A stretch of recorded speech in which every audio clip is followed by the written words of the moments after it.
Good afternoon, everyone, and welcome to the second digital finance seminar of the term. It's my pleasure today to introduce Urban Jermann. Urban is an economist and the Safra Professor of International Finance and Capital Markets in the Finance Department at the Wharton School at the University of Pennsylvania. His research is on financial markets and their interaction with the real economy. He teaches classes on international financial markets for undergraduate and graduate students. He holds a PhD from the Graduate School of International Studies in Geneva. He is a research associate at NBER and a co-editor of the Journal of Finance. He has been an editor of the Journal of Monetary Economics and a senior economist at the Federal Reserve Bank of Minneapolis. Today, Urban is going to tell us about tokenomics and monetary and fee policies. Okay. Thank you. Thanks for having me. Thanks for coming. This is a joint project with Ho-Hsian Xiang from Peking University. It's work we've been on and off on for a while. It's taken a while for it to come together a bit closer. So it's still work in progress. So I definitely look forward to your comments. So feel free to ask as many as you want. So what is this about? It's about monetary policies of cryptocurrencies. Essentially, every project that issues a token needs to make a decision how much to issue and how to spread that issue over time. Okay, and so we want to study this. We want to study sort of the question what's an optimal way to do that in a fully dynamic setting. As we started to think about this and to work on this, we realized pretty quickly that this is the question is gonna this is gonna force us to think really hard about timing, consistency, and commitment. Let me give you just the example here. You can see all the sort of mechanisms that are going to be at play. If I'm issuing a token and I'm going to sell it to you, I want you to believe that I'm not going to sell a lot more tokens, tomorrow and in the future, because then you're getting something that's valuable. Okay?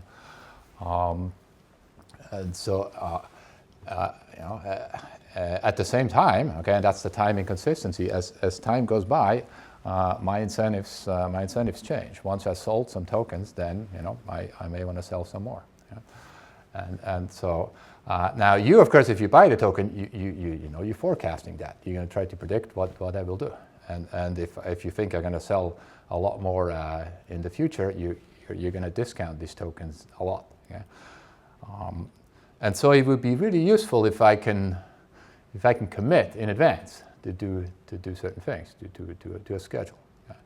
And so these sort of timing consistency, commitment issues, this is something that's been widely sort of studied in dynamic policy making, monetary policy and fee policies. And so here what we want to do is we want to use some of the ideas and tools from this sort of vast sort of literature to apply it to this question on cryptocurrencies.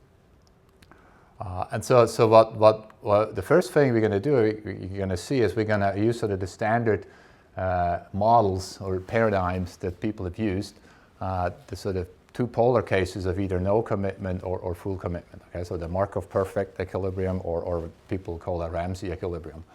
We're going to study these.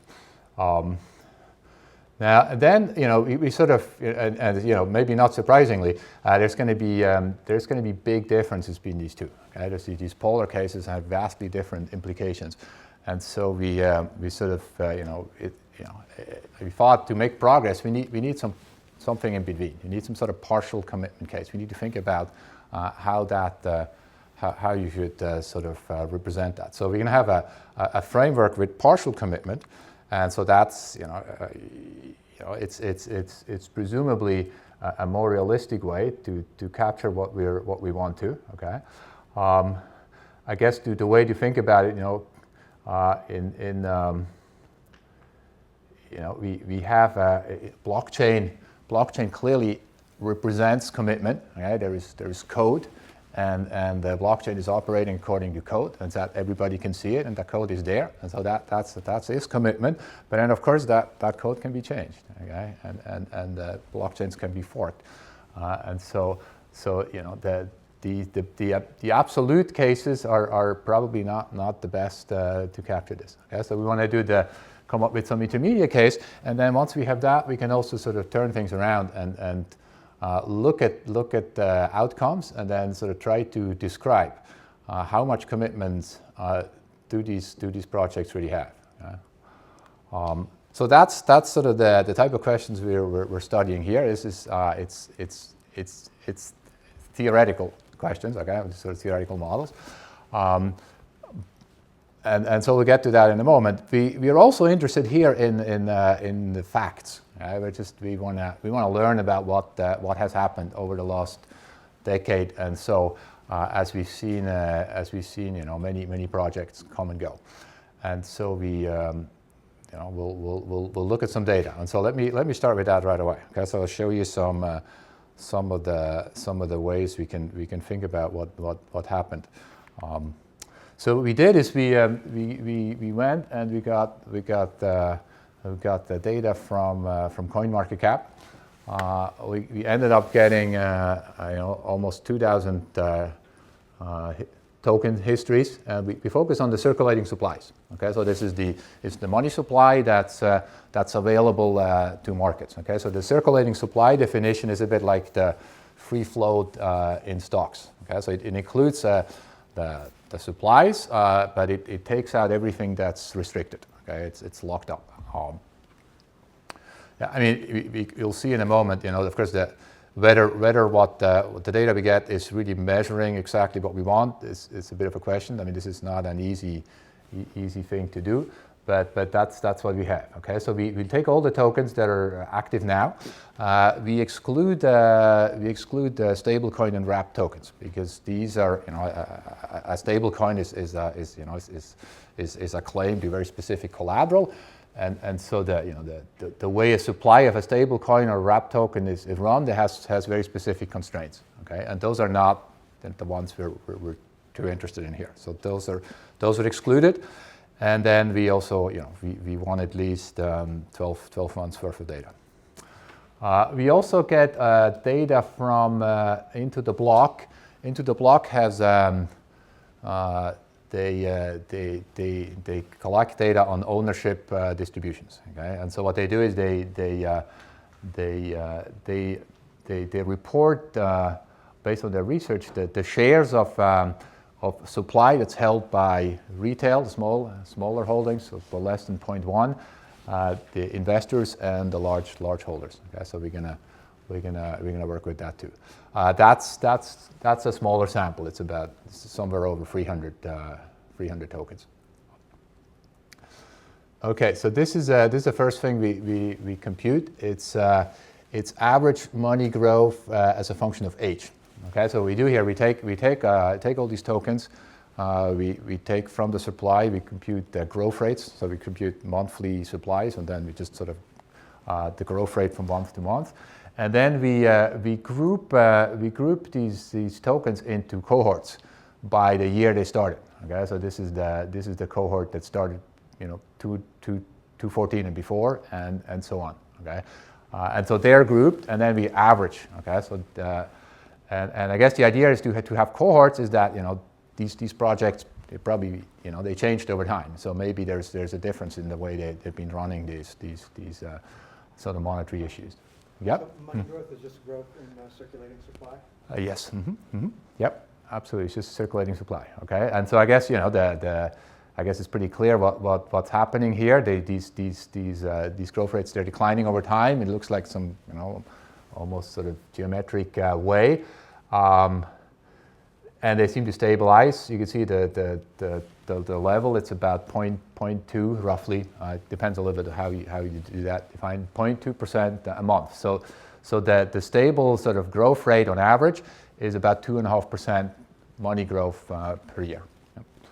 Are there any big differences across cohorts? Yeah, you can see the more recent ones. They're lower, so they're just they're getting to lower rates faster, and it's it's for two reasons here in the way the picture shows it. They come down quicker, okay, so sort of quicker convergence, and they just seem to be starting at, on average, at a lower point. They seem to reach a steady state, right? They don't go to zero, but at some point. That's right. Yeah, yeah, yeah. So it doesn't look like we're okay. So these are averages. Okay, so they're a bit smoothed. Okay, so it's there's the 10 there's winds arising on the 10 top and bottom. Okay, you need to do that because you have a luna. One luna is gonna destroy the whole picture. Okay, just the growth is massive. But otherwise, it's not. So changing winsorization just make it more noisy. The shape doesn't go away. So this is the average. Okay. Now we also wanted to think about the sort of the cross section, how tokens differ among each other. And so what we do is we estimate for each token. We estimate a process like this. Okay. So it's given what we saw, the sort of what that average looks. So G is the growth rate at time t, and this is what period before. So it's an autoregressive process, and we're going to interpret the coefficients. The G, we're going to call it that's basically the steady state. So that's the long run growth rate, and then the lambda, that's the convergence speed. Okay, 1 minus lambda is just the AR1 coefficient, the persistence. Yeah. Mm-hmm. I have a question about token delistings. Yep. Does your data, I don't know how CoinMarketCap handles that. I'm thinking more like in this stock context, that when it gets delisted, then delisting return is there in crisp. But then you would say the growth of the shares goes to zero because it's no longer there. So do you handle delistings? Do you see them? So this is it doesn't do it at all. It's like fully survivorship biased. We only have the survivor. Everything that survived basically a month ago is included and nothing else. I mean it's definitely something to think about. What happens, but we haven't done that yet. Okay, so we do that for every token we have. There's sometimes there's some issues. There's just money growth is just constant. Okay, there's no they don't grow, and then we just we can run the regression. Okay, so this is the histogram of the outcomes. Okay, the blue is the whole sample. Okay, so this is these are the growth rates. So that's the zero, and then it just you can see there's a tail for sort of again this is the long run growth rate. Okay, so that's where we sort of estimate it's gonna converge to. There's some truncation here we got rid of because there's just too many outliers. Okay, it's just so but. Not so much here. This is pretty much the full sample. Okay? So you can see there's a sort of a spike here at 1 and 1. Okay? So these are basically these are coins that have they immediately there's no persistence. I mean they just converge right away, and so they're just pretty much flat. Okay, and so those are. I mean it's an issue if is this the right data? Okay? Because I think it's a lot easier to know the total supply than to actually have all the information about how. What's really circulating and how, so there's about 150 of these here that are exactly 1 and 0, and they're usually pretty small. Okay, so the median size is about $500,000. So those are not big projects. So G is the long run growth rate you're estimating per. For each one, yeah. So these are the numbers. So there's So the peak around 0, you're plotting G minus 1 there. So yeah. Around 0 means that the long run growth rate is 100%. No, they're flat. They're not growing anymore. Okay, so there's a whole bunch of they basically you look at the data. There's a whole bunch of coins. They're just flat all the time. Right? Okay, so what's the G minus 1 mean? G minus 1 is just I see. G is the gross growth rate. And so that's the net growth rate. Okay, so if it's just flat, it's 1, and if it's G minus 1, it's 0. Sorry, maybe yeah. Okay. So these the spike is coins that are just they just they come in the database with a flat supply and they never change. They don't come down. Okay, they're just a constant money supply. Again, some of it I would expect a lot of it is just that we don't have the information because it's. I guess it's not that easy to produce this type of data.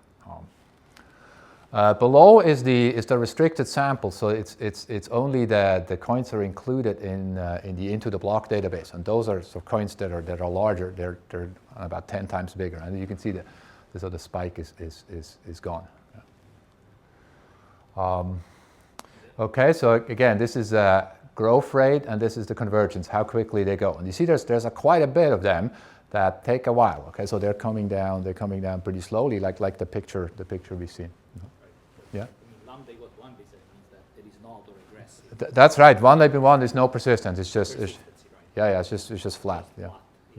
Yeah, absolutely. Mm-hmm.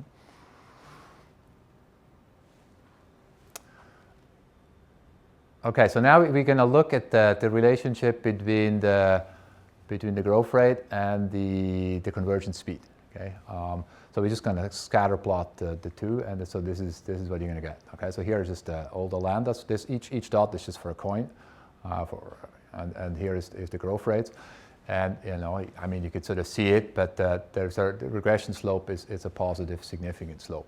Okay, so the slow convergence is associated with ending up at a lower growth rate. Okay, or if when you go to a lower growth rate, you also take longer.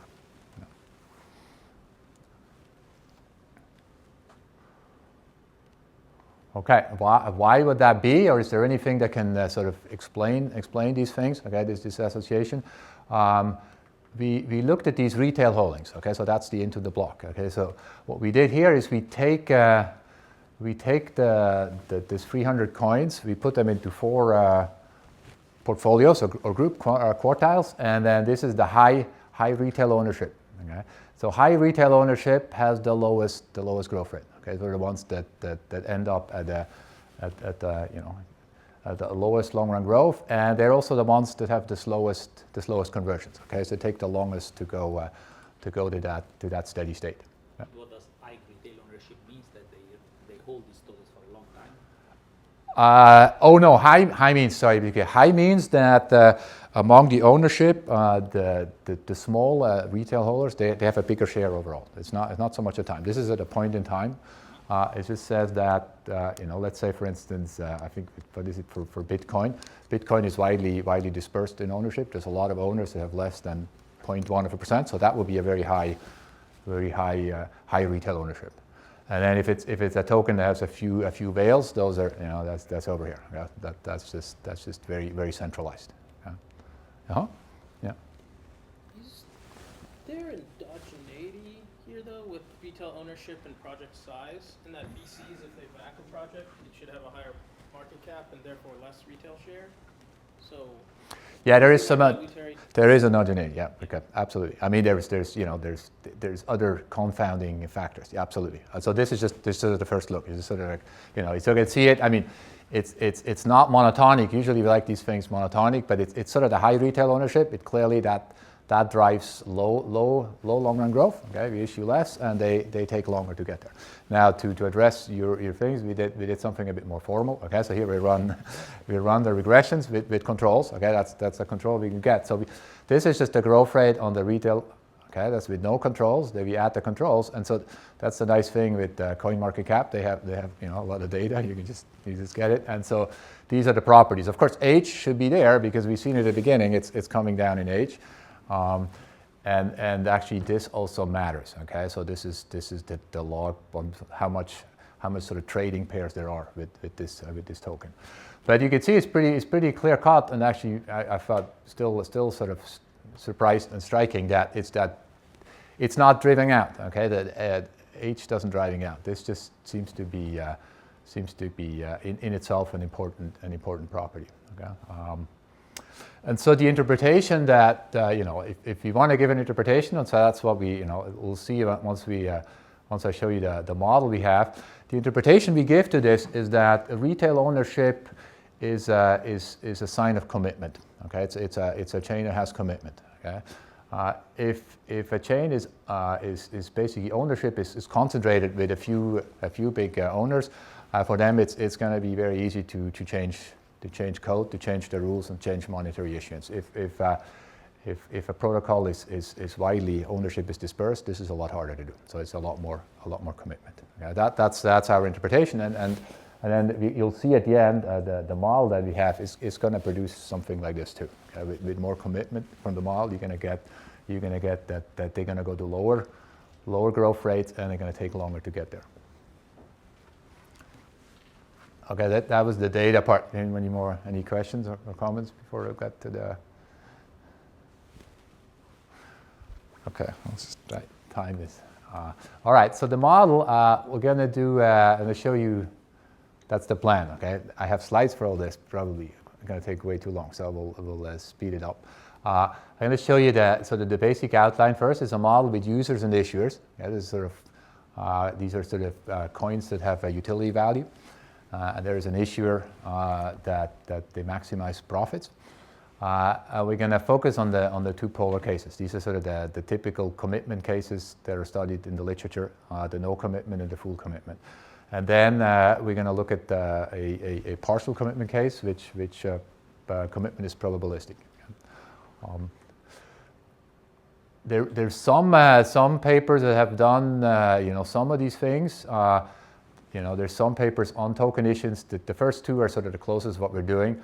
This paper we use some of the structure of the paper, but they don't really look at commitment. They just have sort of one benchmark case, and then there's this other paper here, the second one. They do they have some analysis with commitment more seriously, but they do it differently, and also they don't study what we study. They study stablecoin because it's about stability of stablecoins.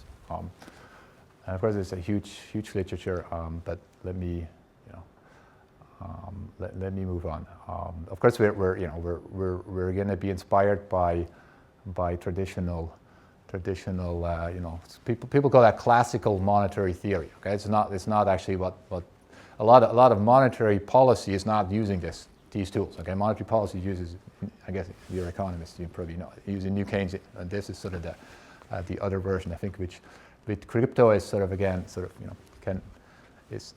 sort of shows its use because there's money. Okay? In the New Keynesian model, there's no money. Yeah. Okay, so this is the basic what users do. Okay, users are that's their objective. Okay, they care about consumption, but consumption doesn't really play a role here. It's just a numeraire. Okay, so everything is in units of the consumption good, which here you can think it's just dollars, and with inflation adjusted dollars.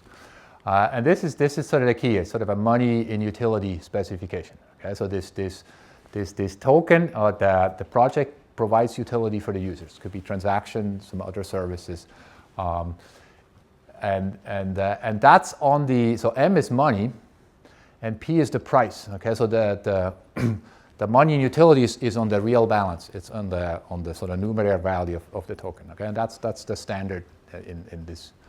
The money and utility people have used. To that, what we do is we change this a bit. It's not the money itself that's providing the utility. It's multiplied by the velocity, and you think of that's the transactions. Okay? And so the transaction, that's what there's going to be fees on transactions. Yeah, that's the way most I guess most blockchain they assess fees is not on the. It's not on the amounts, on the holdings, it's for transactions. Yeah? And then here there's the function has an effort cost for high velocity. Okay, there's a budget constraint. Okay, that's the most simple. Okay, so in this is an infinite horizon setting. Every period the agents and these users, you can think of these users, these are there's a sort of an infinity of users, they're all the same. Okay, so it's sort of a representative agent setting. So they're atomistic. Okay, but this sort of aggregates up. So they all do the same thing, but they don't know that they're all doing the same thing. Okay, so it handles competitive markets. They start the period with some money holdings, and then they buy money for next period, MT+1. That's the money they buy to go to the next period, and they have to pay the fees. Okay, fee rate F, that's the cost per transaction, and that's the velocity. Okay, so the measure of how many transactions you do.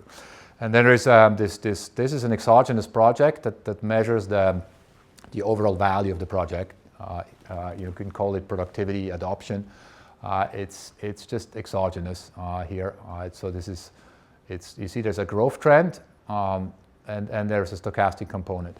That's, the model is fully stochastic, but what we're doing so far, we're not really using this much. Okay, so not going to talk much about that.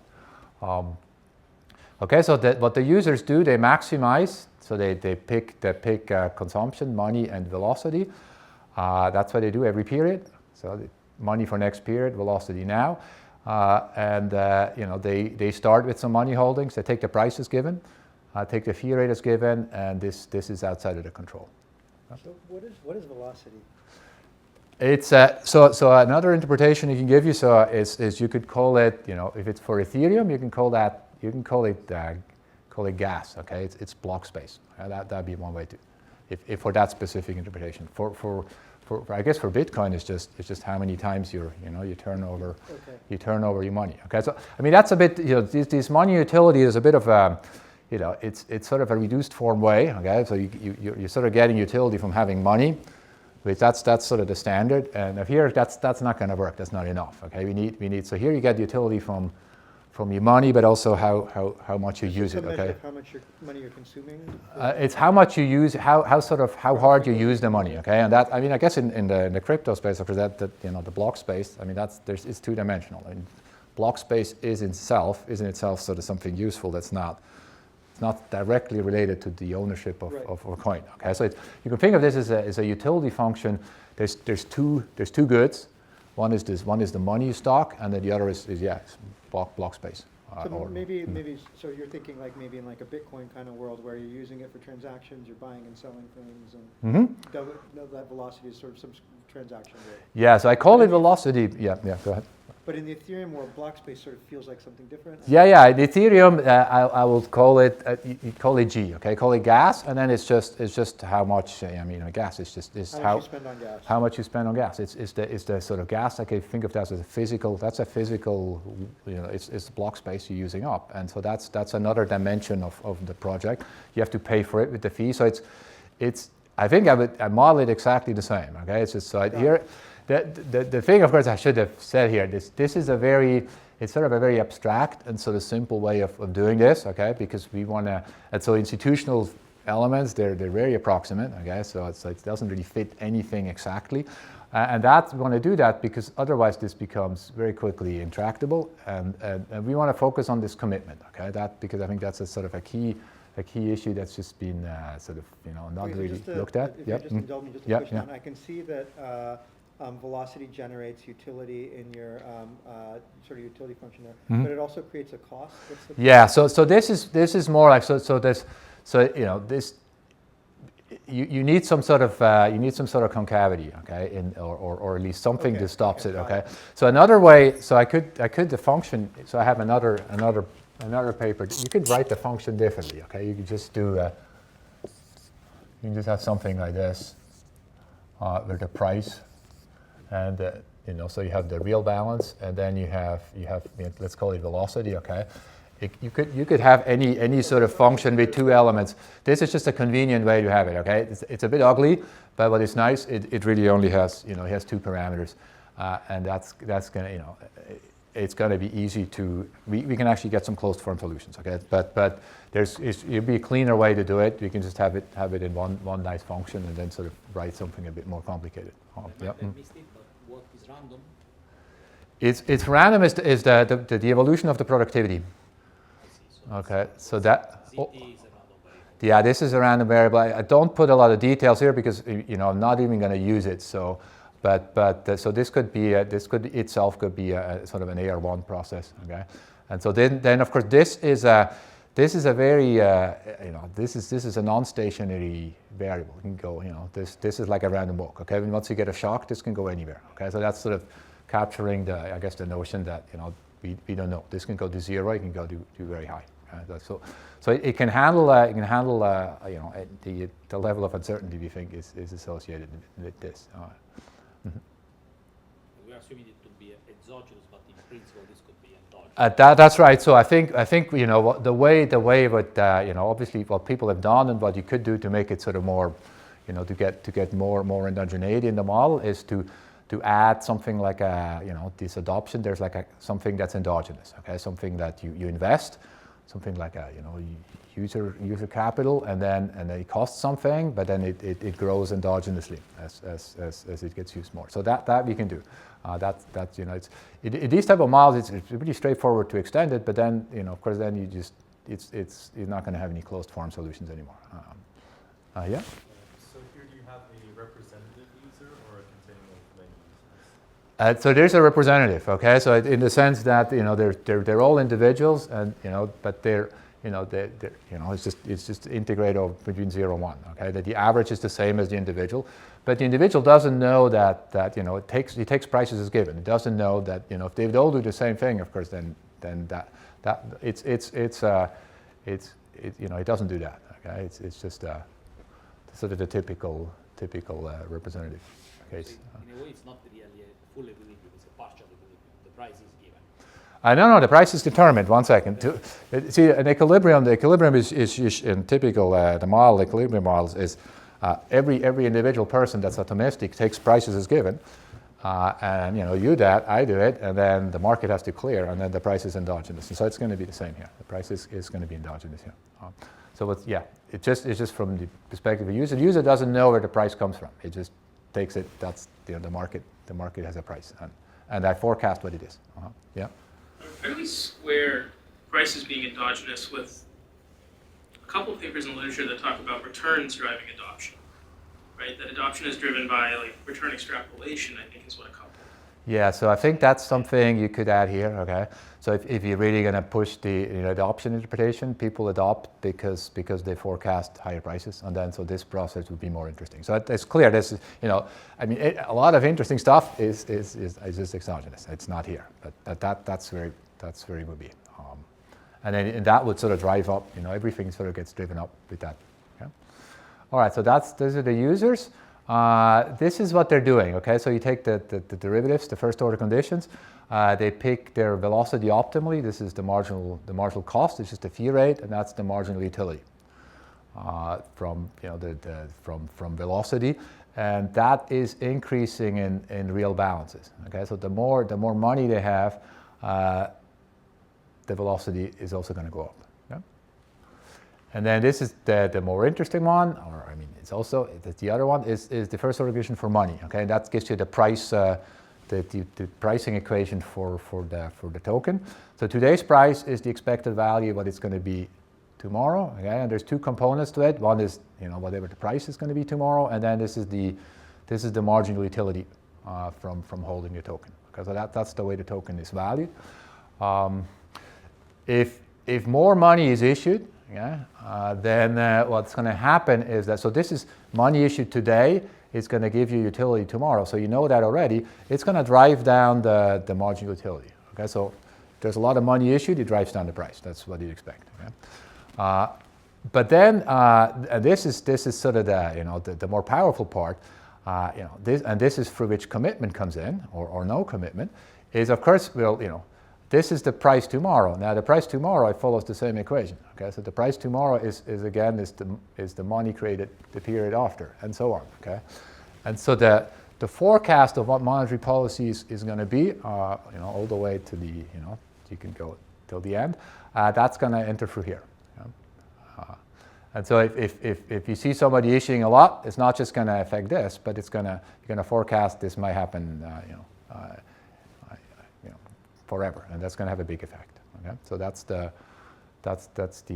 second equation. Okay, so these in the problem we're going to solve, you can figure these as constraints. Okay, the issuer is going to take these two equations as constraints. The issuer wants to maximize profits and know that all the users they will behave in this way. Okay, so that's the structure of the model. Okay.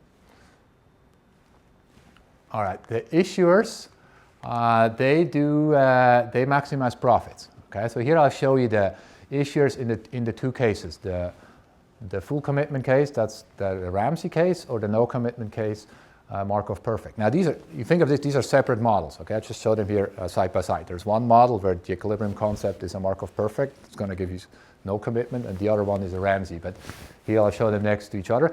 It's the same. They care about the same thing. It's just written differently to sort of show you how this is solved, and also just to emphasize where the commitment is and what the differences are in commitment.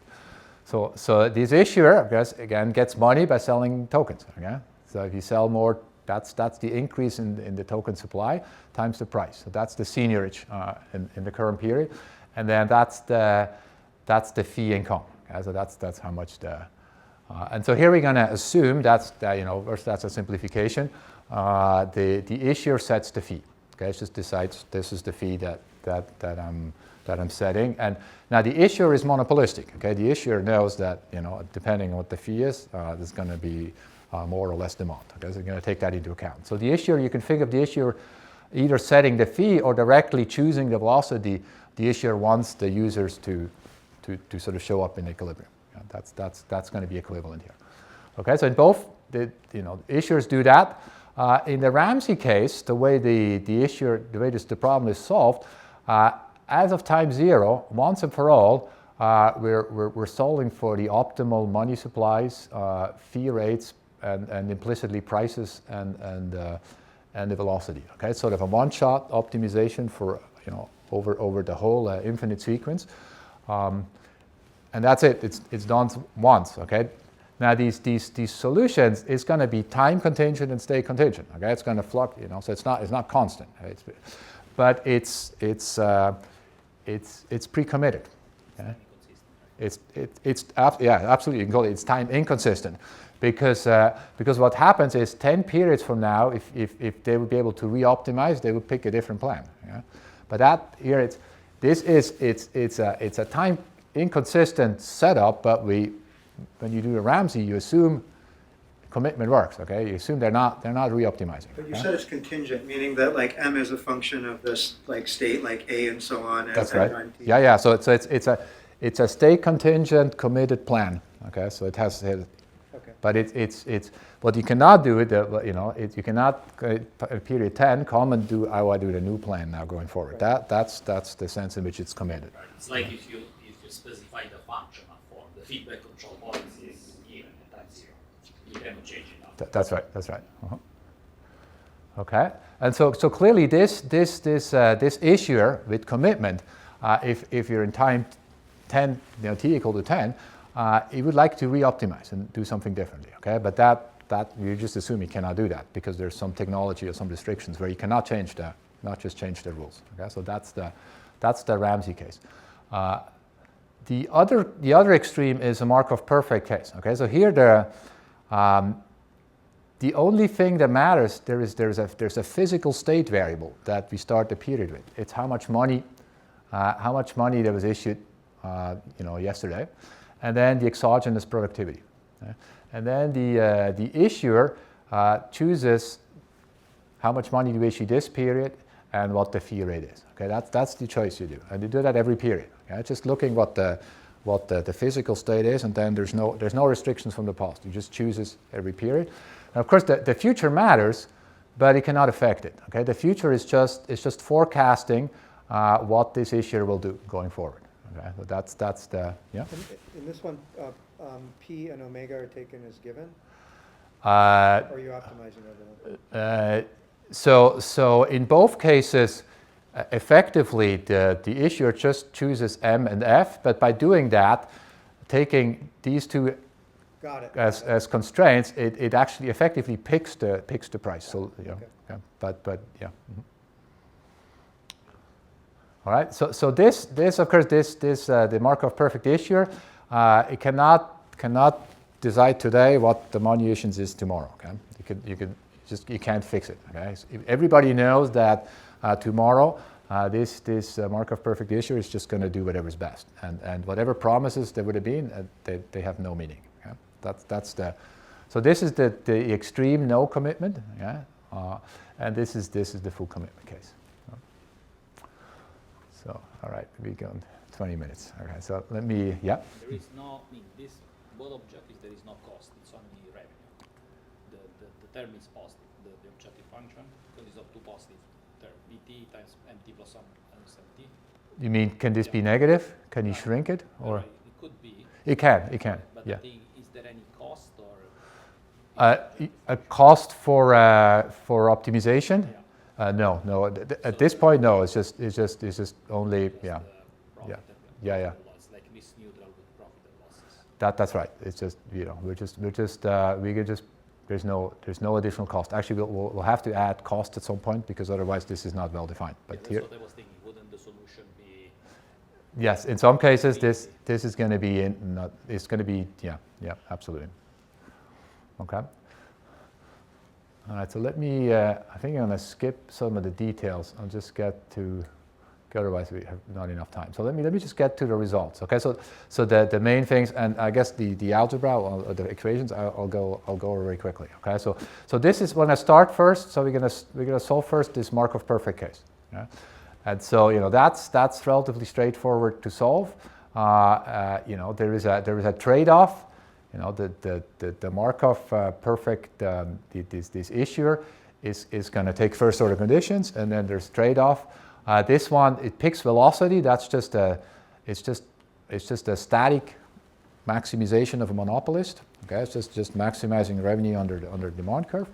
And then the money growth, there is a trade-off. That's the interesting thing here. Okay, so issuing more money is going to get them higher profits. Okay, so that's the growth rate of money. What stops it here? It's when you issue more money, what you do is you drive down the real balances, and that's going to lower the fees. Okay, so the only thing that stops this issuer from just flooding the market here every period is that if he issues too much money, then it doesn't get any fee income. Okay, so that's the interior solution. It's just balancing these two. Okay? And you can see right away in this case, if we don't have fees in this model, okay, you can have models where there's no fees, there is no interior solution. Then what's going to happen in this model, the Markov perfect, this project is just run into the ground. Whoever can issue money, they want to sell an infinite amount of money, drive down the infinite amount of money, the price goes to zero, and the real balances go to zero. There's nothing stopping it. Okay, so this you can solve it. Okay, that's the algebra, the money supply. These are the money growth and price growth.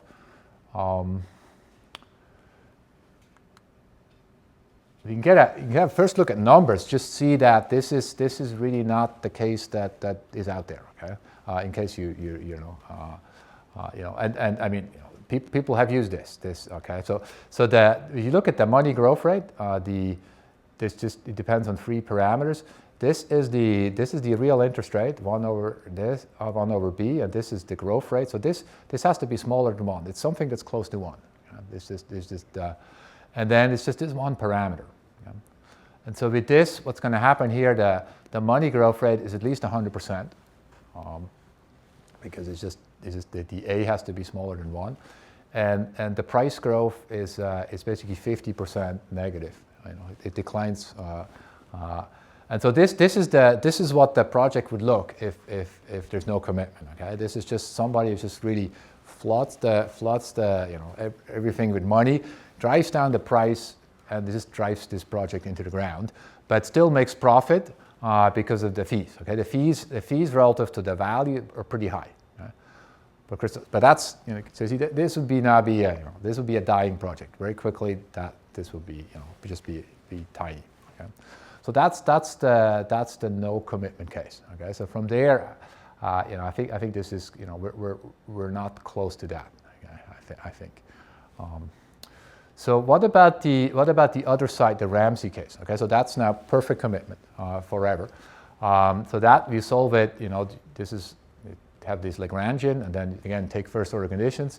And now the first order conditions, they're richer because now they take into account the dynamic effects. Okay, so we have if you see it here, for the velocity, there's the static trade-off we've seen. That's just static monopoly, income maximization. And now there's a dynamic effect. Okay, if velocity is high at t, then that helps with real balances the period before.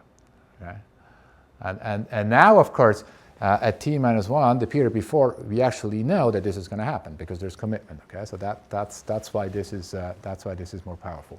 And the same for the real balances. Okay, so that's like the price equation. So we separated, we replaced the price by real balances, but you can think of this as it's basically it captures the price. There's the trade-off we've seen before. This is seniorage versus the versus fee income. And then there's again the dynamic effect. If I issue a lot of money today, what I do is I heard the price yesterday. Okay, now with the Markov perfect, I can't. There's nothing you can do about it. Okay, it's just tough luck. But here actually, yesterday, people knew that I will not flood the market. Okay, so that's taken into account here, and so that's why this is going to have a dynamically it's going to look very different. Now it turns out that this is so good to be. This is going to be too good in the other side. Okay, so with no additional friction, what this is going to do, it's this first order condition, you cannot set it to 0. This issuer can create infinite real balances. Okay? The way the technology is specified, you can have infinite value if it's exploited properly, and this one can do it. Okay? So that's why this is so it's equally in this simple way it's equally not going to happen, but it's too good to be true. The other one is basically a disaster. Okay? So this is okay. Well, let me go. So then what we do is the way I described it is we need to somehow restrict the physical space where we can create value. Okay, so we'll just do this in a simple way. We add a project maintenance cost. So if you get too big, there's some cost, and you can think of this as security budget, regulatory constraint, and then these I guess this is your cost. Everything is finite, and then you can show that Ramsey is going to have higher real balances. Real balances, of course, that's the capitalization market cap. So it's more valuable project, has lower fees ratio, and has lower money growth. Yeah, so that's the commitment is gonna. So commitment is creating something much more valuable, and money is growing at a lower rate.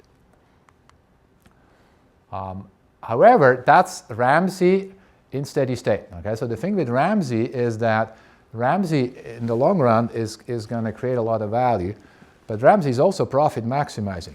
So it collects in the first period. Yeah? Because now Ramsey, what you can do, money growth with the Ramsey project is actually higher in the initial period. Okay, so that's sort of that's the way this works. And from the Ramsey's perspective, in the initial period when you start, there is no commitment because there was no cost. Okay, so that's why Ramsey is it's in some sense no different in the initial period from the no commitment case. But then of course the build-up of commitment makes it much more valuable. There's some other result, but in the interest of time, I'll skip it. This is there's a result. I'll just tell you what it is. Under some condition, Ramsey, which is private profit maximization, is also the efficient project. Okay, there's results like this in economics, welfare theorems, or in corporate finance, where maximizing equity value of a firm is also maximizing the total value of the firm. There's something like this here too. Okay, so that's there's a sense in which this private profit maximization is also good for everybody else, but only after the initial period. The initial period, the issuer or the founders, if you want, they still collect. Okay, they kept. Okay, so these are the two extreme cases. Yeah, the ones that people have used. The Ramsey has been used a lot in policy analysis. That's really the most standard.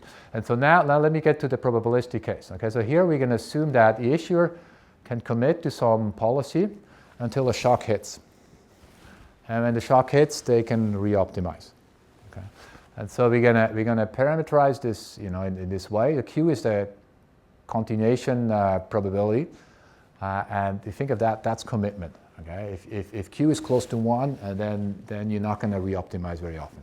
If Q is close to 0, then we're going to re-optimize a lot.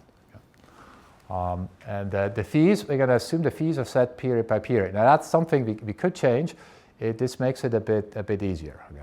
The Q, is that, do you toss a coin every period? Probability Q? No, good question. Thanks for asking that. No, Q is, this is a fixed property of a project. Okay. So for now, it's just a project starts with a given Q. Okay. So we have a project that has a high Q. There's projects that have low Qs, and they keep the Q all the time. And then it's just there's draws. There's these. As a function of Q, you get these re-optimization shocks over time. Every period? Or yes, every period, of course, but the draws, let's say if your Q is close to 1, then you're almost never going to reoptimize. Okay, but it is this is a fixed characteristic of a project. Okay? And so so you get to see already. Okay, the good projects are the ones that have a high Q. Okay, if you high Q, then you have high commitment. Okay, and so we're going to do two versions of this. Okay, we're going to do two versions. One is a simple one. It's to say the policy, you just pick a constant growth rate. Okay, so you say pick a growth rate and I keep it as long as I'm not getting my reoptimization shock. Okay? And in a richer setup, we're going to have a policy rule, and you can sort of pick the parameters of the policy rule and stick to these parameters until we get a shock. Okay, so this is the simple case. Okay, so again, you just pick a constant money growth rule. Okay, now the equations, of course, this looks it gets a bit more tricky. The Q equals 0 is like Markov perfect. Okay, it's just like exactly the same. Q equal 1 is not Ramsey, because Ramsey could do more. This is sort of a restricted version of Ramsey. Ramsey had full commitment, but Ramsey doesn't just pick within a policy rule. Ramsey has unrestricted choice. Okay?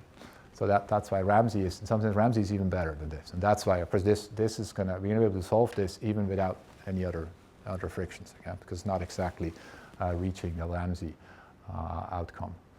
Okay, and so this is now these are the constraints, and now despite all this, and this can actually be solved by hand. Okay, so we're able to solve the steady state by hand again, and so this is now steady state, and you can see these values, they look sort of similar, but of course now the probability comes in. Okay, so Q is this commitment power between 0 and 1, and you can show that the more Q, the lower is money growth, and the higher, the lower is the fee rate. Okay? I can show you. So this is a plot of money growth rates as a function of Q. Okay? And in this model, I guess that's sort of the advantage. There's really only these two parameters. And one is very close to 1. Okay? So that's this kind of fact. And this A is restricted. So these lines, the possibilities, that's pretty much everything you can get here. Okay? So you cannot go outside. Somewhere in between. And so what this shows you right away is most projects, the mature projects we've seen, they have steady state growth rates that are less than 5%. Okay? To get to less than 5%, okay, this is 50%. Okay? To get to less than 5% in this setup, it must be that commitment is very high. Okay, so that's something sort of flipping around. The projects we see, given what they're doing, they must have very high commitment, meaning that they're not going to change their important monetary policy decisions, or people don't believe they will do that very often, except very, very rarely. Yeah. So I guess another way of saying it, we're not that far from Ramsey, but of course we're not there exactly. So that was the simple case, that the policy rule is just pick money growth, yeah, until we get the reoptimization. Now we have the more sort of richer version. You pick this policy, okay, which is of course what we started with 50 minutes ago. Okay, so now then the issuer can choose can optimize. It's going to pick parameters of these rules. It's going to pick how low I'm going to get the G, the long run growth rate. It's going to pick the conversion speed, and also picks the starting point. Okay, so where do we start? Okay. All right. So that's now if we want to solve this, so we put that in the model. And one of the reasons of picking this form is that this is going to fit in here. It's a recursive equation. Okay, so that's going to work. It turns out we still need to add a cost for the initial starting point, because otherwise what's going to happen, these projects, they will all promise very far in the future. They will promise to shrink the money supply, and they will create a huge, basically infinite profit in the first period. And so that will have to add a cost. You can think there is some, new projects, they have setup costs of various types. Major updates, the same thing. Okay, now of course this you can't solve it by hand anymore, so you really need some dynamic programming. And then what you get, this is an example of paths that come out of this. Okay, so the paths are, they end up picking paths that are coming down like this. And here's two examples. So this has higher commitment, the blue. Okay, it goes lower. Okay, so more commitment, lower growth, and you can already sort of see it. It takes longer until it flattens. Okay, so it's the low commitment is not only going lower, but it takes longer to go to there. Okay, and so here you can see it more clearly. Here is optimal policies. So we vary the Qs, and then we just say what's your long run growth rate that you're choosing. What's the convergence speed? Okay, and so they're both declining in commitment. Okay, so highly committed projects, what they're doing, they're promising very low growth rate far out in the future, but they also say we're going to take a long time to get there. And that because they do that because they want to collect some of the, otherwise they don't collect. And you can see the growth rates they can go negative here. Okay, so these projects, the highly committed projects, they can end up in a situation where they shrink the money supply and they're living from fees. Okay, so you can think of this as like, it's a bit like Ethereum. Okay, Ethereum is now sort of shrinking the money supply, and it's because of the fees are high enough to sort of pay back the issuance. Okay, made it close. So there's some empirical results about how money growth rates behave over time. They decline with age. In the cross-section across projects, low long-run growth rates are associated with sort of a slow convergence. And if you look at the retail ownership, high retail ownership is going to produce or is associated with low growth rates in the long run and a slow convergence path. And so the model shows that this is what you can get from the model if you add the ingredients in it. If you're interpreting that retail ownership as a measure of or an approximation of commitment, then you can say that these highly committed projects that's optimal for them to behave like this. And we've seen that I guess if you want to think about how much commitment is out there in blockchain, from what we're seeing, the way they behave, and people, the prices, there's a lot of commitment in the mature projects. Where can this go next? Okay, so of course there's extensions here that are pretty straightforward. The stochastic, it's already there. We just didn't do much with it. We can add investments, I guess, as we talked about. I think another sort of direction that I've been thinking of is to add some sort of institutional features to the model that are sort of, we're interested in, particularly proof of stake. Okay, so this model, you could add staking. That's straightforward. There is a choice to be made about what staking is actually producing for the blockchain. Okay, so you need to take some sort of stand. What's the value of the services that are produced by the stakers in terms of making it more secure. Once you have that, then you can answer all the questions about what's an optimal issuance in that setting. And so I guess there's I guess if you follow Ethereum at this point is discussing the issue about what to do with the issuance curve. Okay, that's typically something that you could study in this setting. Yeah. Good. So, Thank you. You're welcome. Question? Yeah, question. So I was thinking, one way, as you said, one way of thinking about commitment is in terms of retail ownership. So the idea Yep. is you have a very concentrated ownership, then this signals less commitment compared when you have more diversified ownership. Yeah. Right? That's Yeah. Then another interpretation that I think you also mentioned in your talk is that smart contracts, for example, if you think about Ethereum, more contracts are deployed there and it's hard to change them. So now I'm thinking if we take the first interpretation that concentrated ownership means lack of commitment or smaller commitment, then if I think about Ethereum or blockchain, especially for Bitcoin blockchain, there have been empirical studies showing that ownership is very concentrated. So the coins are in the holds of maybe 20%, no, even less than 20%, 10% of all the participants in the ecosystem, which basically would signal that there is not a lot of commitment. And then this means that according to the result of the model, there should be higher long-run money growth. Yeah.